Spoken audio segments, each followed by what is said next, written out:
écoutez le Singlecast, l'émission qui parle de Rome sans gueule de bois. Le podcast régulier qui revient toutes les 2 semaines et qui vous parle de Rome, donc.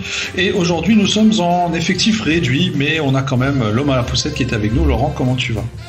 Très très bien, je suis content de me retrouver avec l'élite. Avec, il y a que nous deux en même temps. Voilà, allez, enlève les 2 autres. C'est ça. Non, on a quand même Olivier Scars qui est également avec nous. Ce fameux Olivier, comment tu vas ? Bonjour, mais ça va très bien. Bonne année, meilleurs vœux à vous tous et à toutes les auditrices. C'est vrai, tu nous as manqué il y a 2 semaines. Ben oui. Et j'ai bien envie de dire vous aussi. Même si bon, ouais, il faisait beau quand même, donc. Il faisait beau là où t'étais ? Alors, il faisait très très beau. On va très probablement reparler un peu de ton voyage dans l'émission d'aujourd'hui, puisque tout simplement c'est un peu c'est en rapport avec le thème du jour. Mais avant ça, je sais que le thème du jour va également faire très plaisir à notre cher ami Géry Gitani qui est ici présent. Géry, comment vas-tu ? Ça va très très bien. Très bien. Ça va très très bien. Oui. Grâce à ce sujet, je suppose. C'est quoi le sujet ? Tu peux rappeler aux auditeurs ? Qui t'enchante et te passionne. Alors c'est simple, le sujet du jour, on va parler des Roms de Guadeloupe. Ah, mais c'est un très très bon sujet. D'ailleurs, je propose qu'on fasse cette émission en créole, puisque c'est... on va parler que de la Guadeloupe. Pas de problème. D'accord, pas de problème, c'est pas en créole. Évidemment, puisque Géry est guadeloupéen, rappelons-le. Alors, voilà. Saint-Ouen, il me semble. Des Saintes. Alors, vous l'aurez deviné, donc Olivier, effectivement, qui nous a d'ailleurs proposé ce sujet, disons-le, nous revient tout droit d'un voyage de Guadeloupe. Il va nous parler de son voyage un peu plus tard, j'imagine, tout au long de cette émission d'ailleurs, avec quelques infos croustillantes. Nous l'espérons qu'il a pu nous récupérer sur place. Alors, on parle de Rome de Guadeloupe, c'est très large, très varié, il y a vraiment beaucoup de choses à aborder, mais il y a un sujet en particulier que nous voulions aborder aujourd'hui, et c'est celui... c'est un peu le débat Rome de mélasse contre Rome agricole, parce que, faut le savoir, la Guadeloupe produit les deux. Mais avant ça, je crois que Géry va nous éclairer un peu pour la partie agricole concernant l'IG Guadeloupe. Géry, c'est ça ? Alors, non, c'est-à-dire que pas Rome agricole. L'IG Guadeloupe englobe tous les Roms. Hein. Alors, l'IG Guadeloupe, c'est une indication géographique, donc c'est une IGP protégée, hein, qui fait partie des IGBS, voilà, si on va un petit peu parler plus juridique, donc Institut géographique de boissons, indication géographique de boissons spiritueuses, hein, donc l'IG Guadeloupe est une IG, on va dire, comment dirais-je, qui va concerner une IG individuelle, voilà, en opposition aux IG collectives, comme l'IG des Roms des Antilles françaises, qui est une IG collective, puisque ça va recouvrer deux territoires. L'IG Guadeloupe, l'aire géographique, c'est tout le département de la Guadeloupe. Hein, tout le département de la Guadeloupe, y compris les communes de Marie-Galante, donc y compris de Marie-Galante. Hein, donc il y a une IG Guadeloupe et les Roms de Marie-Galante peuvent avoir l'appellation Marie-Galante faisant partie de l'IG Guadeloupe. Donc l'IG Guadeloupe, je vais définir rapidement ce que c'est, hein, pour qu'on puisse après, dans le débat, savoir de quoi on parle. Je ne vais pas aller donner trop de détails parce que ça va être trop long, ça prendrait toute l'émission. Mais les bases de l'IG, de l'indication géographique Guadeloupe. En ce qui concerne le type de produit, l'IG Guadeloupe reconnaît le rhum blanc, le rhum brun, le rhum élevé sous bois et le rhum vieux. Donc, comme je l'ai dit, l'aire géographique, c'est tout le département plus Marie-Galante. La canne à sucre, donc c'est la variété Saccharum officinarum, plus les hybrides avec le spontaneum. Je relis bien parce que voilà, plus les différentes hybridations entre ces deux espèces. Alors, la production de mou, hein, c'est-à-dire le vin de canne, ça c'est très important. Le vin de canne est produit à partir du jus de canne, de sirop ou de mélasse. Ça, c'est très clair. Donc, ce qui veut dire que pour le rhum agricole, il faut bien évidemment que ce soit fait avec le pur jus de canne. Et pour les rhums de sucrerie, ça peut être la mélasse ou le sirop. Donc ça, c'est très précis dans l'IG Guadeloupe. Ensuite, la distillation. Il y a plusieurs types de distillation qui sont autorisés dans l'IG Guadeloupe. La distillation simple discontinue, donc l'alambic. La distillation multi-étagée discontinue, c'est-à-dire alambic plus petite colonne. Et la distillation continue, donc la colonne, souvent on parle de colonne créole.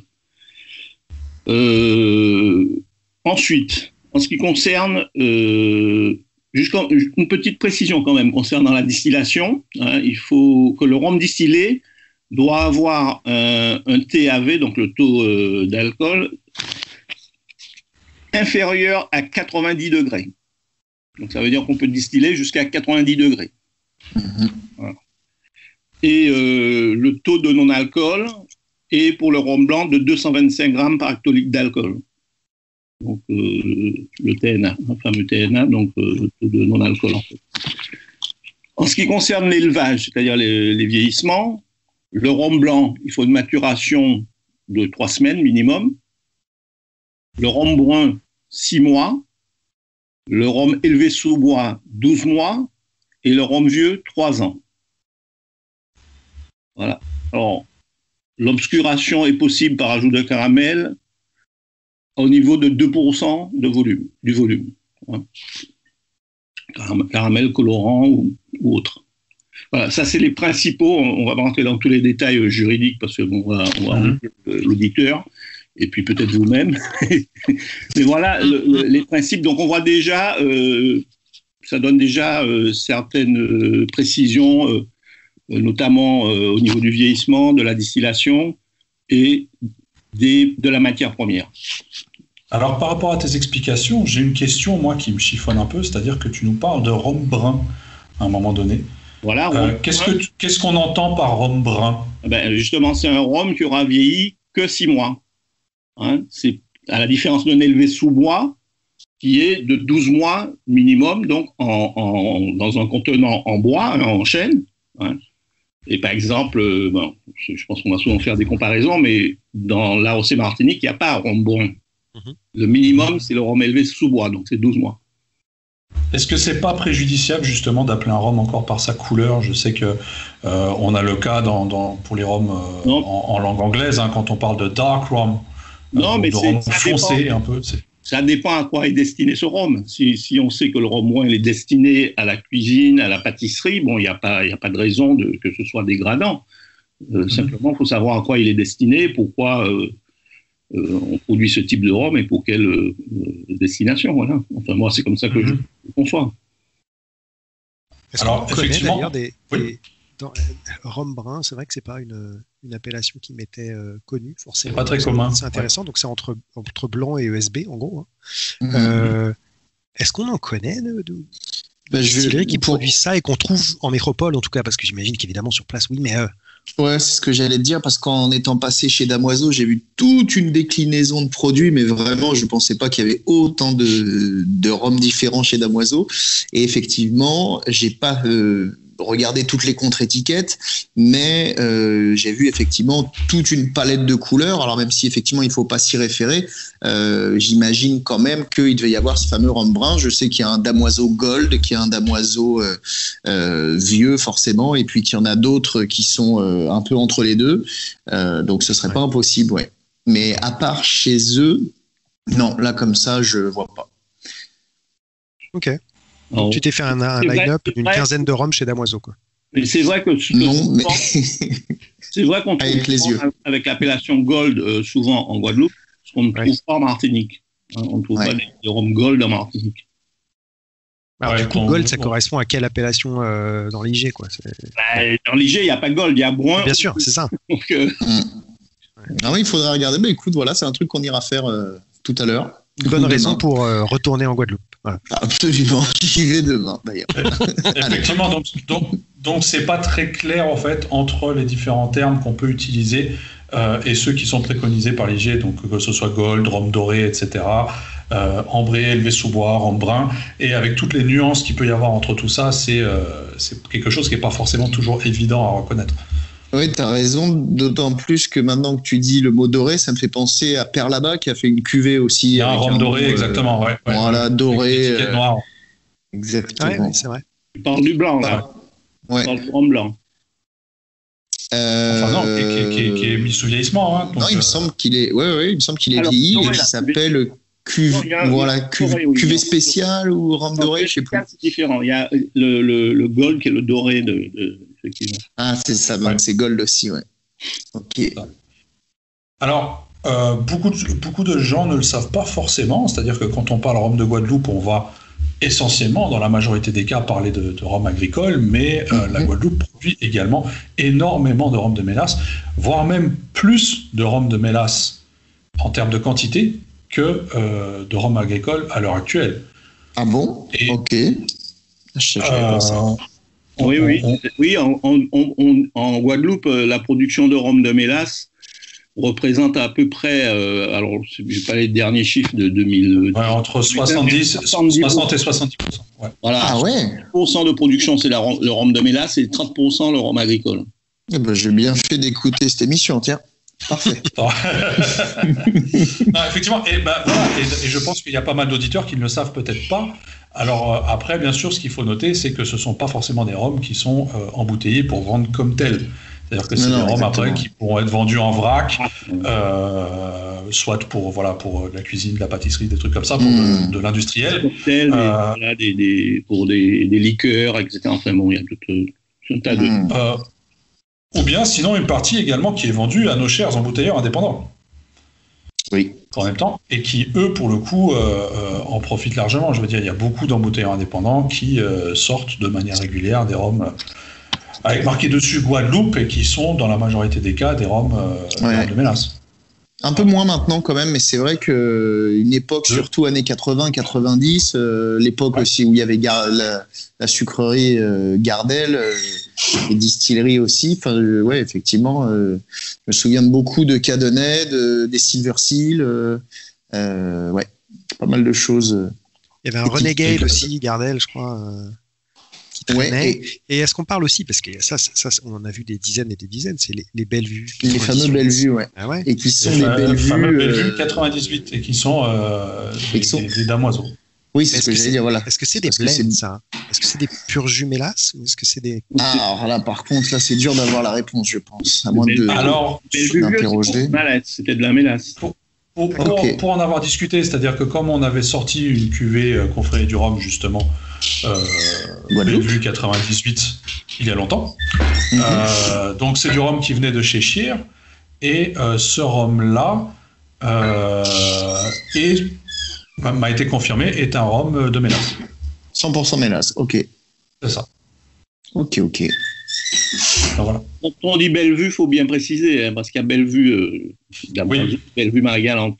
J'ai même appris qu'il y avait une distillerie Bellevue à Sainte-Rose, qui je crois n'existe plus, mais voilà, en gros, on m'a expliqué qu'il y en avait une aussi. Donc voilà. De quoi bien se tromper. La question que moi je vous pose, c'est pourquoi, selon vous, les marques connues de rhum proposent des rhums agricoles et non pas des rhums de mélasse, justement, alors qu'ils en auraient la possibilité. Mais alors, premièrement, c'est vrai que si traditionnellement, alors si je puis utiliser ce terme, la mélasse est considérée comme un ingrédient, enfin les rhums de mélasse, j'entends, sont plutôt considérés comme un ingrédient. Alors, comme disait Jerry, ça peut être sur des punchs, par exemple, ça peut être du vrac, ça peut être pour, pourquoi pas, la cuisine, enfin la pâtisserie. Déjà, il y a une tradition, donc cette tradition est plutôt respectée, j'imagine, et donc dans la tête des gens, par défaut, s'ils voient s'ils voient pas agricole sur une bouteille qui viendrait de Guadeloupe, ils se disent que c'est plutôt pas pour être consommé comme ça.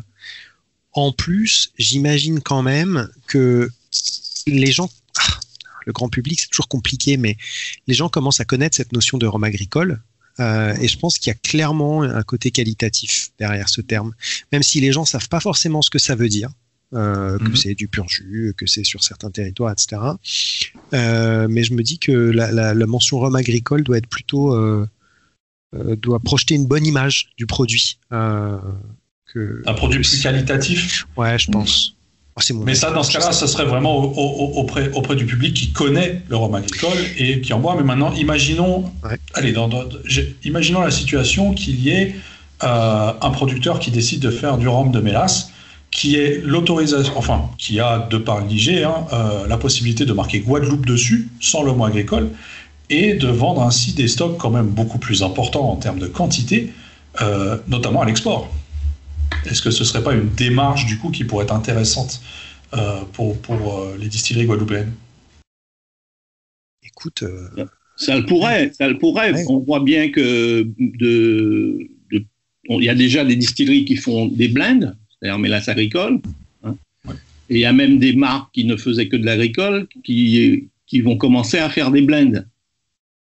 Parce qu'ils n'ont pas assez de rhum agricole. Mm-hmm. Bon, on va dire auparavant, en tout cas, les gens ne faisaient pas la différence, hein, même localement, entre agricole et mélasse. Pour preuve, c'est qu'il y avait des marques comme Darboussier ou Bonne Mère qui avaient une grande notoriété et qui, jusqu'à maintenant, ont leur public, hein, leurs consommateurs, qui sont des rhums pure mélasse. Ouais. Donc, pourquoi on peut imaginer que dans... pourquoi pas, hein, tout est possible que dans 10 ans, quelqu'un décide de refaire que de la mélasse ou de la mélasse en priorité parce que ce sera un rhum de qualité. On voit bien comment ça se fait à La Réunion, pourquoi pas en Guadeloupe. C'est lesquels en plus que c'est permis par l'IG. C'est vrai, absolument. Et c'est lesquels qui du coup, alors tu parlais de deux maisons traditionnellement qui font que justement du rhum de sucrerie, enfin de mélasse.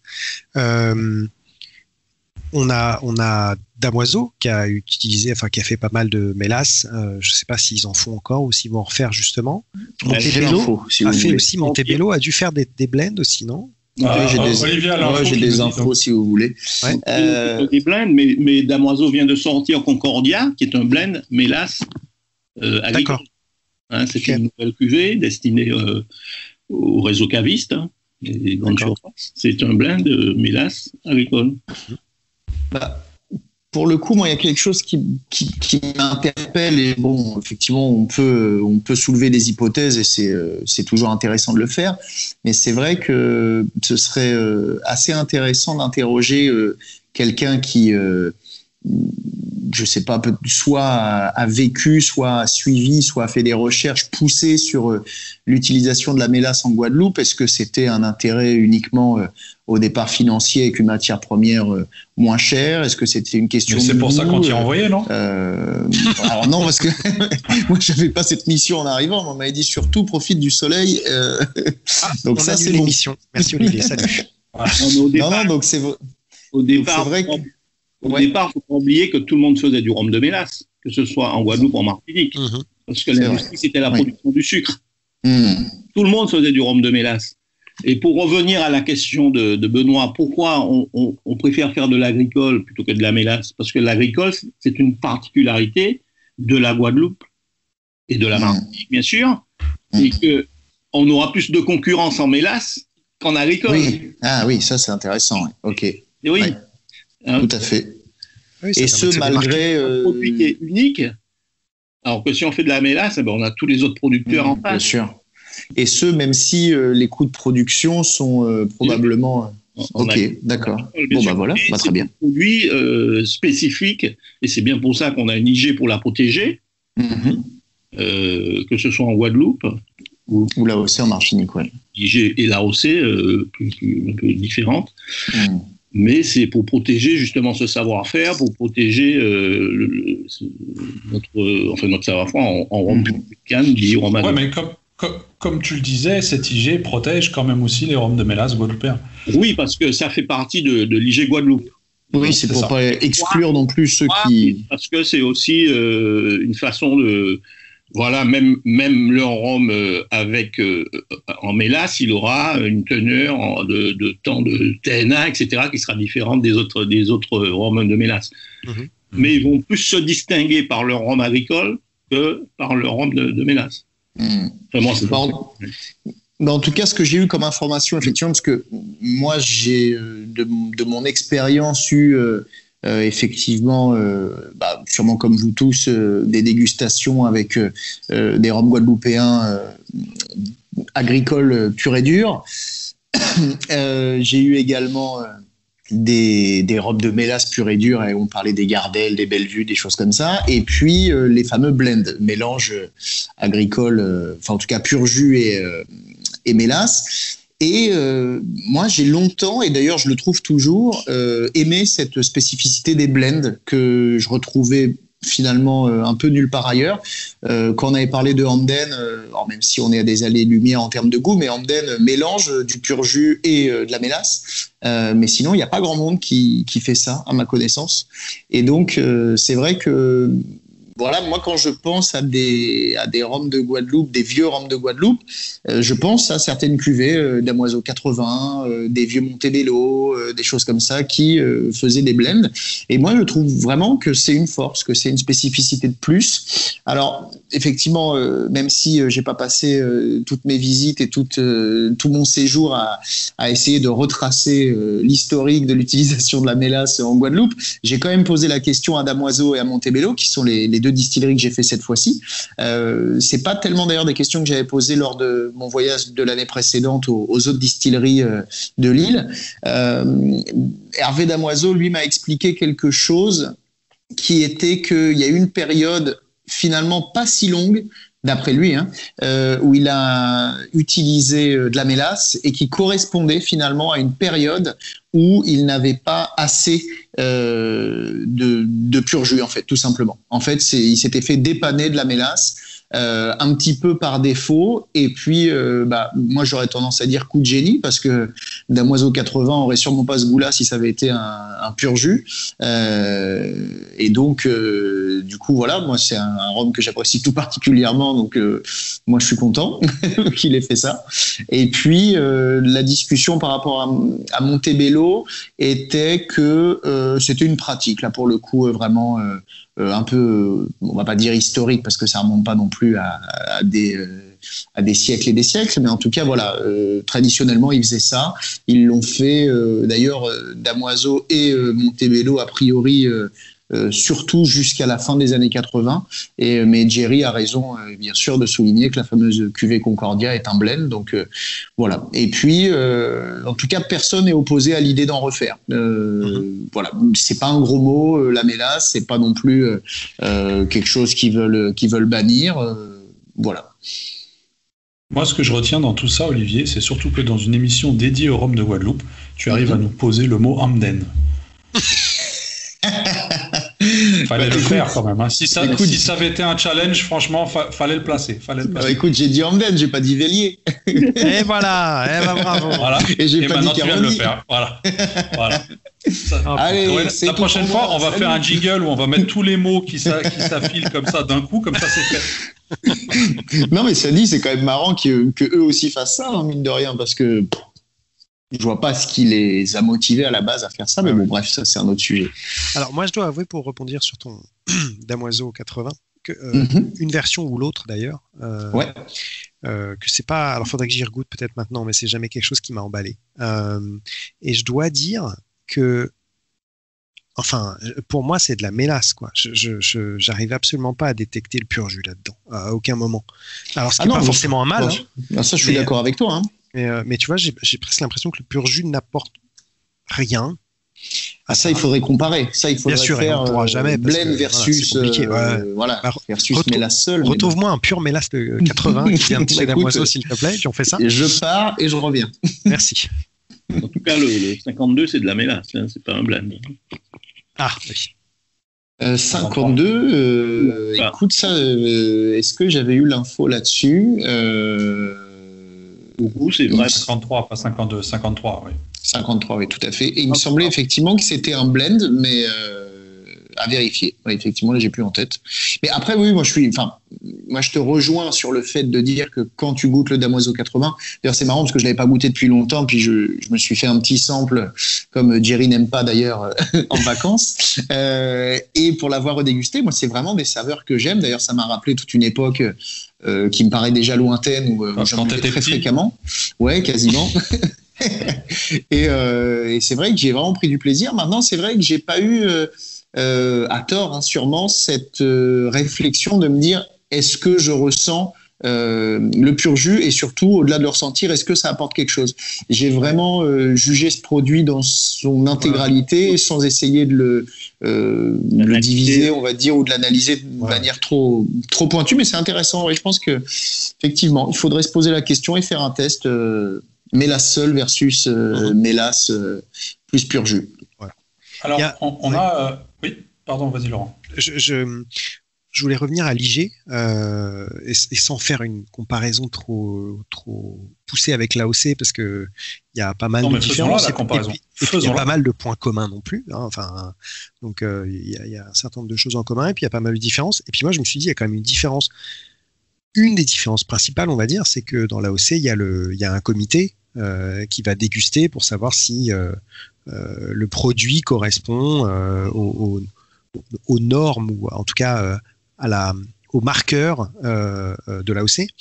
Et je me dis qu'un truc comme ça, avec les ROM IG Guadeloupe, ce serait bien compliqué parce que j'ai évidemment pas tout en tête, loin de là, mais j'ai l'impression que les différences gustatives entre les ROM de Guadeloupe sont bien plus grandes que ce qui peut exister en Martinique. Alors, en tout cas dans l'AOC Martinique. Maintenant, on a d'autres petites distilleries, mais j'ai l'impression que des rhums de Guadeloupe, si on parle que des vieux, parce que les blancs, voilà, si des blancs pur jus, on va retrouver des marqueurs quand même. Mais après, sur les vieux, je sais pas moi, si on prend, je suis tout à fait d'accord avec toi, même si on reste que dans le pur jus, parce qu'évidemment, si on rajoute les mélasses, alors là, ça rajoute un autre niveau. Mais même dans les pur jus, je sais pas si on compare. Mais tu as raison, tu as complètement raison. On va parler que des rhums vieux agricoles, hein, pour simplifier, mais dans la mesure où effectivement, tu as pas ce comité de dégustation.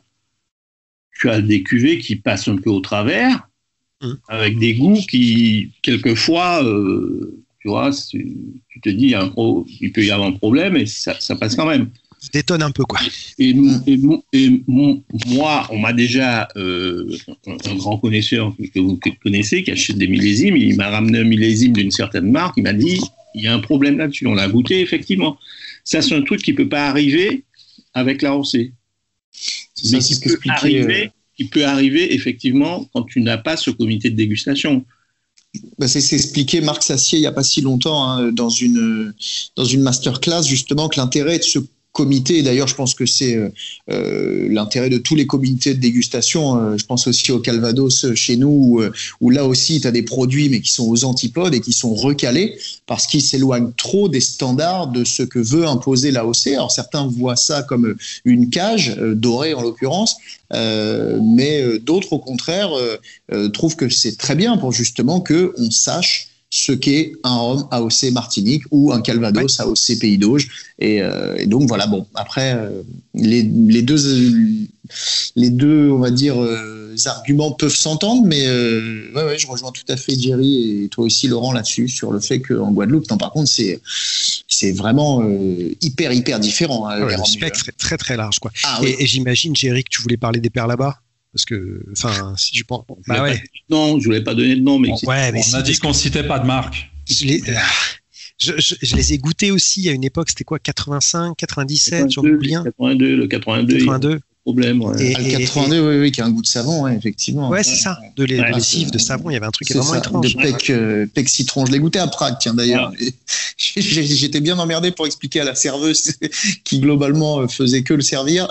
Pour moi, il y avait un problème. Au début, si t'as un comité de dégustation, ça passe pas, quoi. Tu peux pas. Je me souviens, tiens, pour une petite anecdote, je vous raconte en 2 secondes que j'ai essayé de lui faire comprendre en anglais que j'avais l'impression qu'elle venait de laver le verre, en fait. Tu vois, qu'elle l'avait mal rincé, il y avait vraiment un goût de savon, quoi, vraiment. Et elle me dit, mais non, le verre est propre et tout. Au final, elle m'en resserre un et c'était le même goût. Et je me suis dit, putain, non, en fait, c'est le rhum. Et oui. Alors, il y a un autre sujet, justement, que je voulais aborder, qui va quand même aller, parce qu'on a forcément cette comparaison entre la Martinique et la Guadeloupe qui se fait. Je veux dire, c'est dans le domaine antillais, c'est vraiment un duel permanent.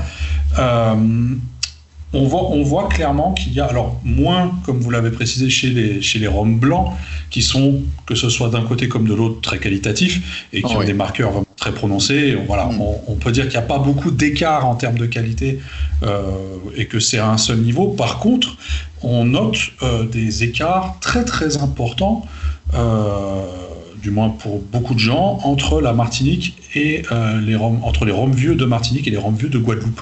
Selon vous, c'est dû à quoi ? Est-ce que c'est dû justement à ce comité, enfin ce manque de comité d'un côté peut-être, à un retard en termes de mise en place et de production pour le vieillissement ? C'est quoi ? C'est l'histoire. Hein. Il faut regarder un petit peu en arrière.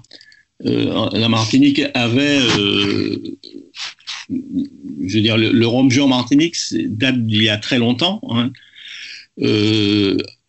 Puisque même aujourd'hui, si tu regardes les chais, le nombre de fûts de vieillissement, toutes distilleries confondues, en Guadeloupe, il y aura à peu près 20 000 fûts. 20 000 fûts, c'est les chais de Saint-James, c'est les chais de Clément, c'est les chais de Trois-Rivières-la-Monnie. Donc tu vois déjà, il y a une explication à ça, c'est que la Martinique avait l'habitude de faire des rhums vieux, qu'en Guadeloupe, il n'y avait pas cette habitude. Donc ils s'y sont mis après, donc forcément, tu n'as pas la même expérience, tu n'as pas la même pratique des chais. Et pour avoir discuté avec des spécialistes comment dirais-je, l'œnologue bien connu Christian Verger, hein, qui me disait que la qualité des fûts en Guadeloupe il y a 10 ans, c'était désastreux. Ils sont en train de rattraper leur retard. Et on voit bien, par exemple, les nouveaux chais de Bologne, les nouveaux fûts qui sont achetés par les différentes distilleries, ils sont en train de rattraper ce retard. Oui, et puis tout le monde s'y met. Hein. Là, voilà, tout le monde s'y met. Donc, ça se fait pas du jour au lendemain. Ça va prendre un certain temps. Mais c'est vrai qu'on voit quand même l'évolution et les progrès qui sont faits. De la même façon qu'on parlait des rhums blancs. Il y a 20 ans, les rhums blancs en Guadeloupe, ils étaient pas très bons. Et ils ont complètement rattrapé leur retard. Ils sont arrivés au même niveau maintenant en termes de rhum blanc. On fait presque plus de différence. Je discutais avec un rhummier martiniquais, il me disait, bon, au niveau des rhums blancs, on fait presque plus de différence maintenant à l'aveugle entre un rhum de Guadeloupe et un rhum de Martinique. Mais il y a 15-20 ans, tu faisais vraiment la différence. Et je sais pas si tu te rappelles, Benoît, quand on visitait une distillerie en Guadeloupe il y a 3 ans, et il nous disait, il y a 10 ans, il y a 10 ou 15 ans, notre rhum n'était pas bon parce qu'on avait des problèmes dans notre colonne. Et on a modifié notre colonne, on y a mis du cuivre, etc. Et on distille pas à 90, on distille à 75, voilà. Donc, tout à fait. C'est-à-dire qu'au final, on se rapproche quand même plus ou moins des standards. Voilà. Et puis d'ailleurs, je pense que les gens s'en cachent pas parce que Grégoire Ayotte de Carouquera, pareil, lorsqu'il avait fait le live là sur la confrérie du rhum, il a expliqué que traditionnellement, effectivement, comme disait Jerry, c'était pas du tout la culture du rhum vieux, voire très vieux, et que effectivement c'est assez tardif, mais qu'il y a vraiment une vraie volonté. Et je le vois là, j'ai eu la chance d'aller 2 années de suite en Guadeloupe, même d'une année à l'autre, effectivement, on voit que il y a de la futaille qui rentre, des fûts qui sortent, des nouveaux fûts qui rentrent, une vraie recherche aussi de quel fût on achète et non pas on a du fût de Bourbon là, on va mettre ça et puis c'est réglé. Non, là il y a vraiment effectivement énormément de recherche et développement, on va dire, et l'exemple de Bologne, je trouve, est très très parlant. Voilà, vraiment, leur chai, on voit bien que la gamme de rhum vieux s'est élargie pour chaque marque et pour chaque distillerie. Tout à fait. Et puis l'agrandissement des chais, comme tu disais Olivier, plein de nouveaux fûts, des fûts qui ont contenu peut-être d'autres choses avant, d'autres alcools, pour élargir la gamme, pour faire soit des doubles maturations, soit des finishes, soit ce genre de trucs. Ouais.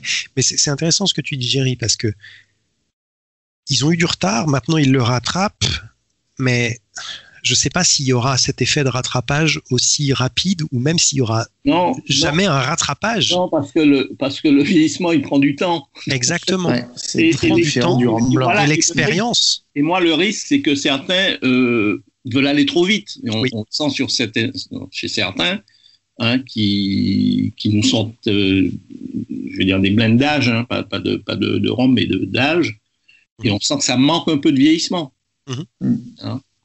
Et puis, c'est de vouloir aller trop vite parce que ça coûte de garder, enfin, comme vous le savez. Stocker, oui, bien sûr. Ça prend du temps. Et puis, après, il faut voir comment ça sort. Et voilà. Et puis après, c'est cette expérience-là que tu vas mettre dans ton prochain enfutage, j'en sais rien.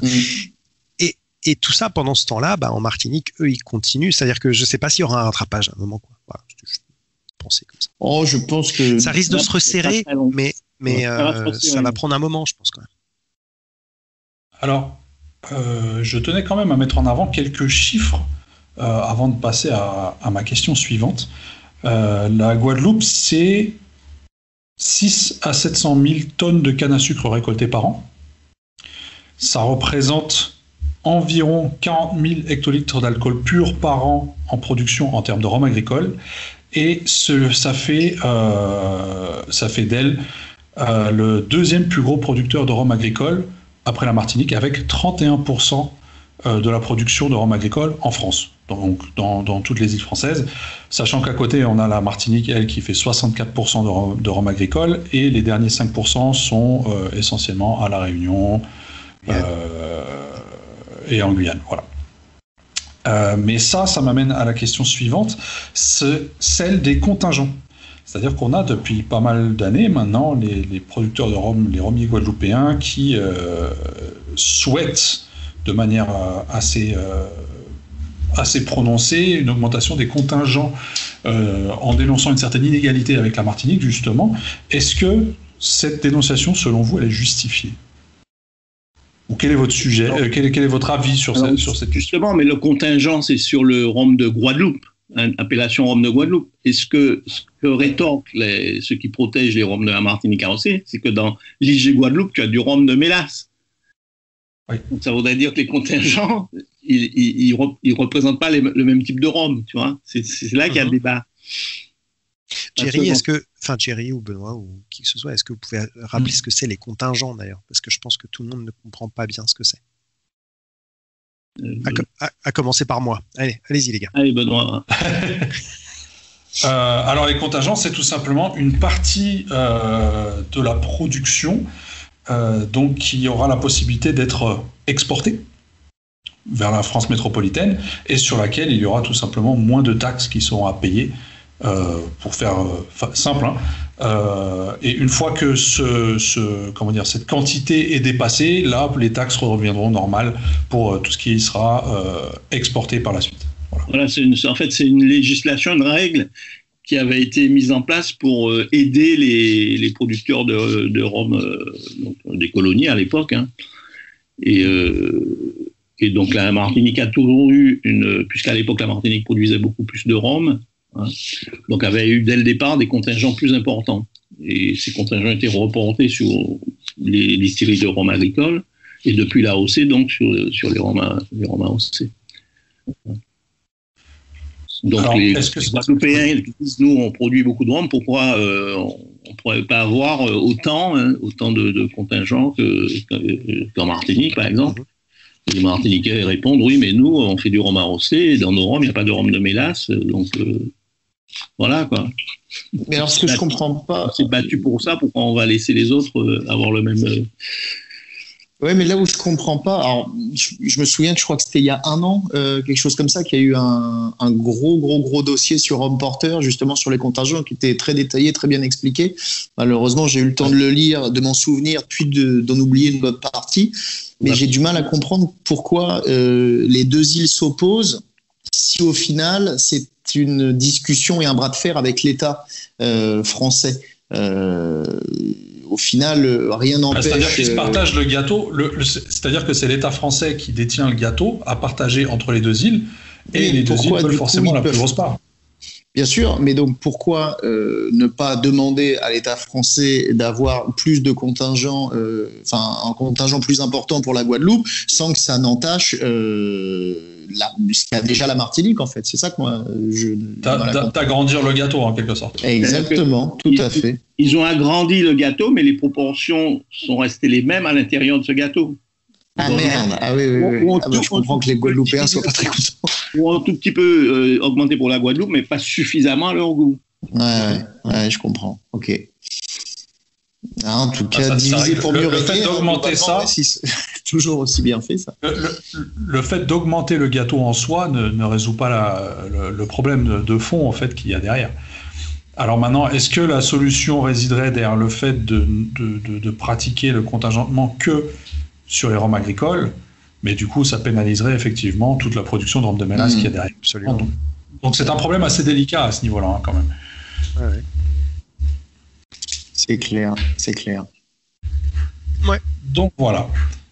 Alors pour ma part, moi j'ai fait le tour de mes questions. Voilà. Donc je sais pas, est-ce que vous de votre côté il vous reste quelque chose à ajouter à tout cela? Oh, je peux vous raconter quelques mini anecdotes si ça vous intéresse. Alors Olivier, déjà tu as ta rubrique que tu vas nous faire en fin d'émission.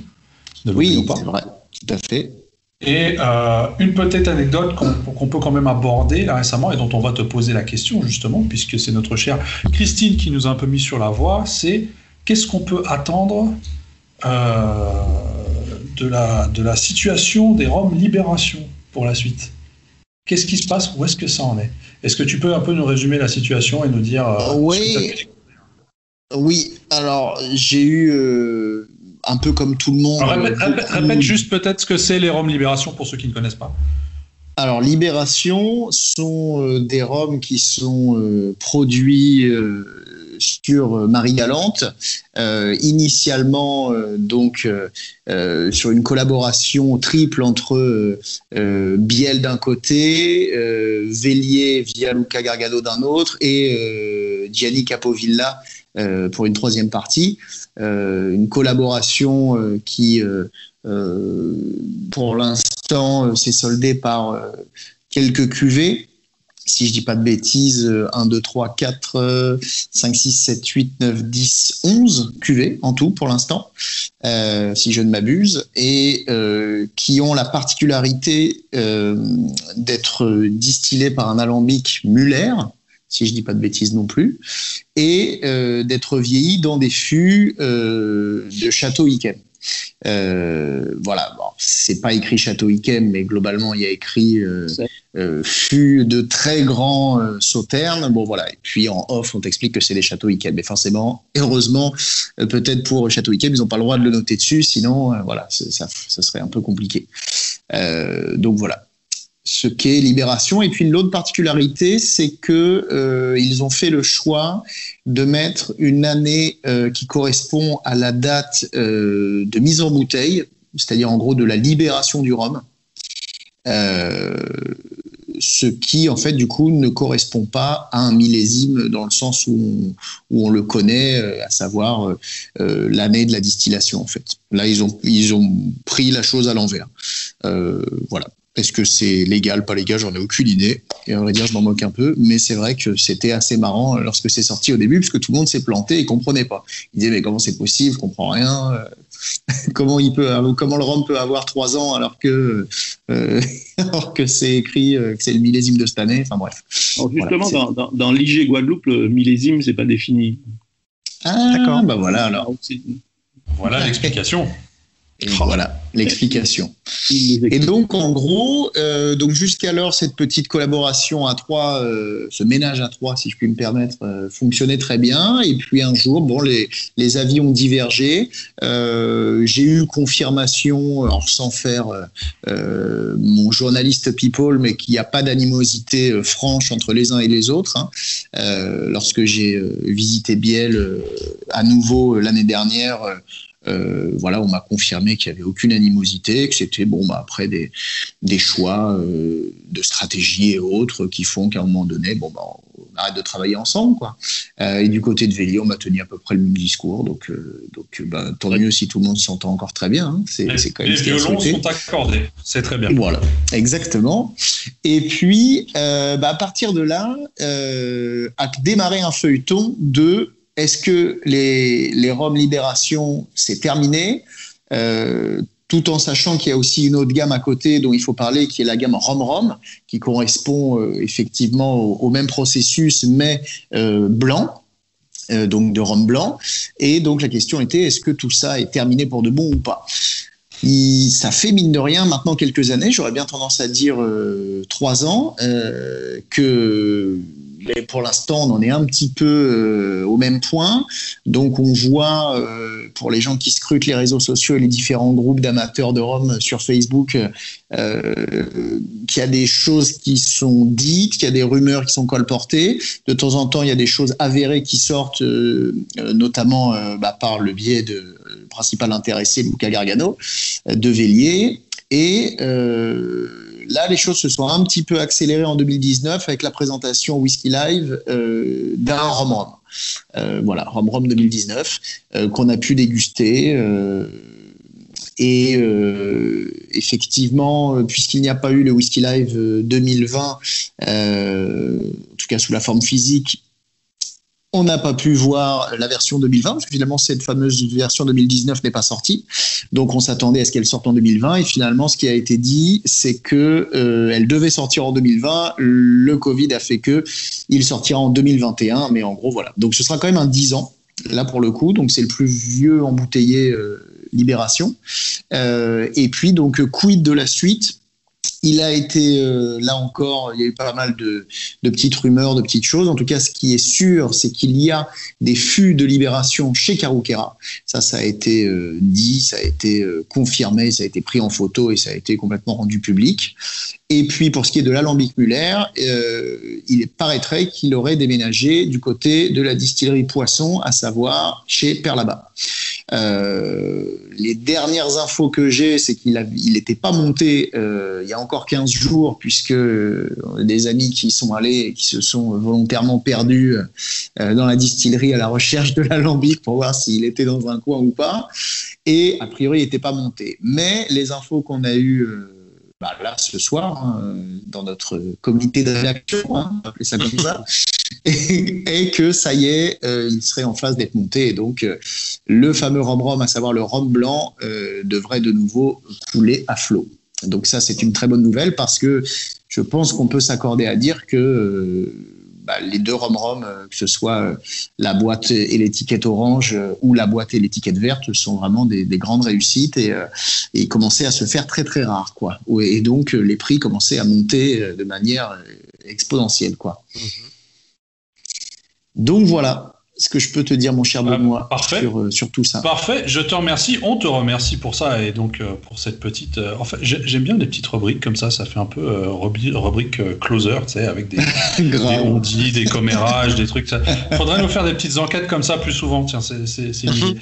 Écoute, je te propose d'enchaîner dans ce cas-là directement avec ta chronique. Tu as un rhum, une histoire d'un rhum à nous présenter. Tout à fait. Mais voilà, toujours dans ma petite rubrique licorne, j'avais envie de vous parler du rhum guadeloupéen Domaine de Courcelles, 1948. Déjà parce que c'est une distillerie qui n'existe plus. On est dans le thème de la Guadeloupe. Et puis, c'est entre guillemets quelque chose qui est intéressant parce que vous preniez l'exemple tout à l'heure de Bellevue où on voyait énormément de cuvées et d'embouteilleurs indépendants et on comprenait plus d'où ça venait et ce que c'était, etc. Et Domaine de Courcelles, ça a fait un peu ça, notamment sur un millésime plus récent qui est le 1972 qu'on a vu embouteillé à tour de bras par vraiment différents embouteilleurs. On peut citer les Suisses, notamment Rhum House, et puis on peut citer également Vélier, donc l'italien embouteilleur. Et donc pour parler de ce 1948 et avant ça parler un petit peu de la distillerie, ce qu'on appelle le Domaine de Courcelles, ça a été fondé en 1932 dans la sucrerie du même nom, qui elle était bien plus ancienne et cette distillerie et sucrerie, tout ça a fermé ses portes en 1964 suite à la retraite du propriétaire. Le chai de vieillissement et l'alambic ont été déplacés, puisqu'il s'agissait d'un alambic, à Saint-Marthe. Et puis finalement, ça a duré 8 ans et en 1972, tout a complètement été arrêté. Donc ce rhum millésime 1948, il existe 3 versions différentes avec des cuvées différentes. Une première qui a été embouteillée par Claude Marsol et compagnie. Alors c'est le vrai nom, hein, c'est pas Claude Marsol, et j'avais la flemme de dire le nom des autres, hein, je précise. Il a été embouteillé en 1973 à 42%, donc voilà. Un vieillissement un peu particulier puisqu'il y a eu 20 ans dans des fûts, et puis après le reste jusqu'en 1973, donc les 5 dernières années dans un immense foudre, ce qui est assez étonnant, mais bon voilà. C'était une technique de vieillissement, bon, comme une autre. Et puis, il y a eu donc une deuxième et troisième version de ce domaine de Courcelles 1948, qui ont été embouteillées cette fois par la SARL Rémora Pape, non pas à 42% comme la première version, mais à 50%. Et dans 2 flacons différents. Moi, la cuvée dont je vais vous parler, donc c'est une de ces 2 versions, donc à 50%. Et alors, initialement, j'avais envie de poser pour la blague la question à Christine, mais c'est pas grave, je vais vous la poser à vous avec plaisir. En fait, elle avait fait un papier là très récent pour Whisky Mag où elle parlait des Armagnac et des producteurs d'Armagnac, et je voulais lui poser la question de grâce à quel producteur d'Armagnac j'ai réussi à goûter, selon elle et donc selon vous, ce domaine de Courcelles 48. Il y a un producteur d'Armagnac que le monde du rhum connaît un petit peu, s'il est un petit peu intéressé à ça, qui est un grand amateur de rhum et de vieux rhum. Peut-être Laurent aura la réponse, sinon je ne sais pas, messieurs. Oui, je l'ai, mais je ne la donnerai pas. Ah, parfait. Eh bien, bonsoir. Parfait. Secret, donc tu ne veux pas le dire. Ah non, on peut bien, parce que de toute façon, je l'avais dit dans mon article. Hein. Est-ce qu'il y aurait un zèbre ? Absolument. On est dans les histoires de zèbres, tout à fait. Ouais. Donc effectivement, c'est pas un secret. D'ailleurs, c'est pas moi qui ai vendu la mèche, c'est Rhum Porter. Et c'est d'ailleurs comme ça que j'ai su que ce monsieur avait la bouteille et que je l'ai contacté, hein, parce que de toute façon, ça avait été rendu public. Il s'agit donc du patron des bars Armagnac de chez Domaine de Charme. Donc voilà, on l'embrasse et je le remercie encore pour le sample. Donc voilà, on va pas révéler son nom à l'antenne pour pas qu'il reçoive 1 milliard de MP. Bon, si les gens qui veulent chercher trouveront assez rapidement son nom, mais bon, bref. Mais si vous avez son nom, n'hésitez pas à le mettre en commentaire sur Facebook, Instagram, en taguer cette émission ou même sur YouTube.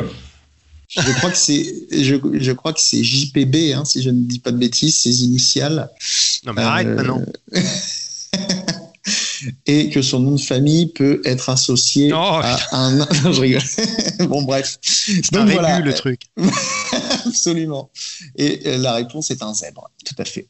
Donc voilà ce que je pouvais vous dire là-dessus, et donc après en détail donc pour cette fameuse cuvée millésime de 1948 embouteillée en 73. Là cette fois on est sur 25 ans d'âge de vieillissement a priori de la même façon, à savoir de manière uniforme en fût. Il n'y a pas eu d'histoire de foot de chêne pour les 5 dernières années, et typiquement oui là il n'y a pas de doute, on est quand même sur de la mélasse. Est-ce que c'est un blend? Je ne sais pas, j'ai pas vraiment l'impression, quand même l'impression qu'on est vraiment sur un rhum de mélasse pur et dur. Et moi, ma foi, j'avais trouvé ça plutôt sympa. Il faudrait que je regoute, mais moi, j'ai trouvé ça vraiment bien. Voilà. Après, peut-être porté par l'histoire de cette cuvée. Parfait, merci Olivier. Voilà, et cette émission touche tout doucement à sa fin. Maintenant, c'est normalement l'instant où Laurent vient m'interrompre pour me dire qu'il a encore quelque chose à dire. Alors justement, j'ai un truc à dire. Voilà. Parce qu'on disait tout à l'heure qu'il était intéressant pour les rhums de Guadeloupe de faire de l'agricole, ou en tout cas de commercialiser beaucoup de leurs rhums sous la casquette rhum de mélasse, tu veux dire. Non, justement, qui commercialisaient leurs rhums agricoles, et que voilà. Mettre en avant ce terme. Cependant, parce que tu disais, Benoît, que c'était sans doute pour se démarquer, justement, parce qu'il y a tellement de rhums de mélasse par ailleurs partout dans le monde, je ne sais plus si c'était Benoît ou Jerry, mais que c'était intéressant de se démarquer de cette manière-là, mais que moi je trouve quand même, même si ça n'a pas toujours été à mon goût, que les rhums de mélasse guadeloupéens sont quand même hyper typique. C'est-à-dire que les autres rhums de mélasse produits partout dans le monde, pas ce goût-là. que j'ai pu goûter, voilà, ils ont vraiment quelque chose de spécial, ceux qui viennent. Alors là, tu parles de ceux de Guadeloupe.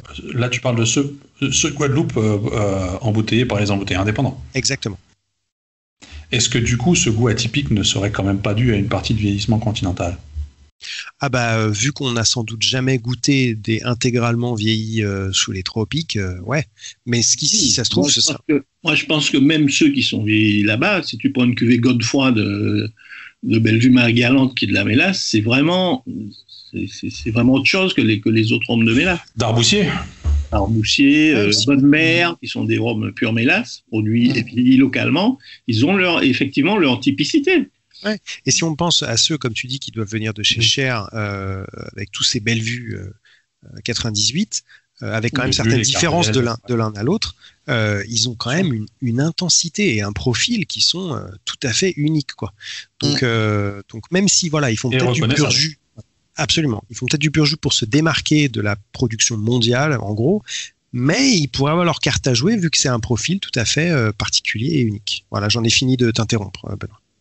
Et notamment à l'export. Non, mais je te rejoins complètement. Je me dis que ça peut être une stratégie pour le futur, surtout que le rhum agricole se fait rare en termes de quantité productible.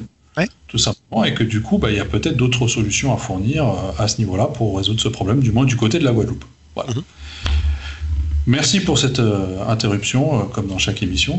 Il vous en prie. Gentil de compter sur ta fidélité. Voilà. En tout cas, cette émission touche à sa fin. On est presque à l'heure, hein, donc c'est très bien. On se retrouve d'ici 2 semaines pour un nouveau sujet, en espérant que nos 2 autres acolytes, Christine et Roger, qu'on embrasse d'ailleurs, nous rejoignent à cette occasion. Et puis, messieurs, je vous remercie également. Chers auditeurs, on vous remercie bien évidemment en vous demandant peut-être de partager cette émission avec vos amis, que ce soit via YouTube, Spotify, Deezer, enfin tout ça, et puis de laisser un petit commentaire pour nous dire ce que vous en avez pensé sur les réseaux sociaux, parce que c'est toujours sympa. Et puis voilà, c'est tout. D'ailleurs, messieurs, je pense que bonne fin de soirée. On peut leur dire, je peux me permettre, je pense que on peut encourager nos auditrices et auditeurs à partager ça avec leurs amis martiniquais. Voilà, de toute façon, est-ce qu'ils connaissent mieux leurs voisins? Donc voilà, amis martiniquais, partagez cette émission, écoutez-la et voilà, faites connaître. C'est tous ceux qui ont arrêté d'écouter après avoir entendu le thème du jour. Tu vois. Exactement. Ok, bon messieurs, je vous souhaite une bonne fin de soirée. Ouais, bonne soirée et à bientôt. À dans 15 jours.